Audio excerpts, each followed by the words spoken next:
നമസ്കാരം. പ്രധാന വാർത്തകൾ. ഏഷ്യാനെറ്റിന്റെ വാർത്താ ഉദ്ഘാടനം നടക്കുകയാണ് തിരുവനന്തപുരത്ത് ഒരു വലിയ ഹാളിൽ ധാരാളം വിശിഷ്ടാതിഥികളെയൊക്കെ വിളിച്ച് ഇരുത്തി വലിയൊരു ചടങ്ങായിട്ടാണ് അത് തുടങ്ങിയത്. അപ്പോൾ അന്നത്തെ വാർത്താവിതരണ മന്ത്രി നമ്മുടെ PM സയ്യിദായിരുന്നു. PM സയ്യിദാണ് ഇത് സ്വിച്ച് ഓൺ ചെയ്യുന്നത്. അപ്പോൾ 2-2.5 മണിക്കൂർ വ്യത്യാസമുണ്ട് ഇന്ത്യയും ഫിലിപ്പീൻസ് തമ്മിൽ. അപ്പോൾ ഞാനത് അവിടെ ഇരുന്ന്, ഇവിടെ 7:30ക്കാണ് വാർത്ത സംപ്രേഷണം ചെയ്യേണ്ടത്. ഞാനത് അവിടെ ഇരുന്ന് വായിക്കുന്നത് 10 മണിക്കാണ് രാത്രി. അപ്പോൾ 10 മണിക്ക് അവിടെ ഇരുന്ന് വായിക്കേണ്ട ഞാൻ രാവിലെ അവിടെ എത്തുന്നുണ്ട്, ആ സ്റ്റുഡിയോയിൽ എത്തുന്നുണ്ട്.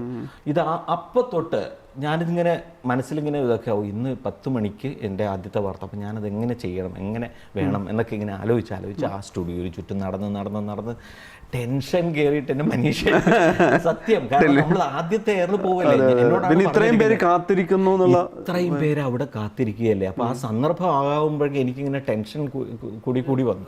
അവിടുന്ന് നമസ്കാരം പ്രധാന വാർത്തകൾ എന്ന് പറഞ്ഞ് വായിക്കാൻ തുടങ്ങുമ്പോൾ ആ സമയത്ത് തന്നെയായിരിക്കും PM സയ്യിദ് ഉദ്ഘാടനം ചെയ്യുക, സ്വിച്ച് ഓൺ ചെയ്യുക. അതായിരിക്കും ആളുകൾ കണ്ടു തുടങ്ങുക എന്നൊക്കെ പറഞ്ഞാൽ നമ്മളിതിനെ കുറിച്ചുള്ള ബിൽഡപ്പും കൂടി ആകുമ്പോൾ ഭയങ്കര ടെൻഷനായിരുന്നു. പക്ഷേ കുറച്ച് മുമ്പ് എന്താ അറിഞ്ഞു, പിന്നെ PM സയ്യിദിന് കുറച്ച് തിരക്കുള്ളതുകൊണ്ട് അദ്ദേഹം ഉദ്ഘാടനം ചെയ്തിട്ട് കുറച്ച് നേരത്തെ പോകും. അതറിഞ്ഞപ്പോൾ കുറച്ച് ആ സമാധാനത്തിന്റെ അടിസ്ഥാനത്തിലാണ് ആദ്യത്തെ വാർത്താ ബുള്ളറ്റിൻ പ്രസന്റ്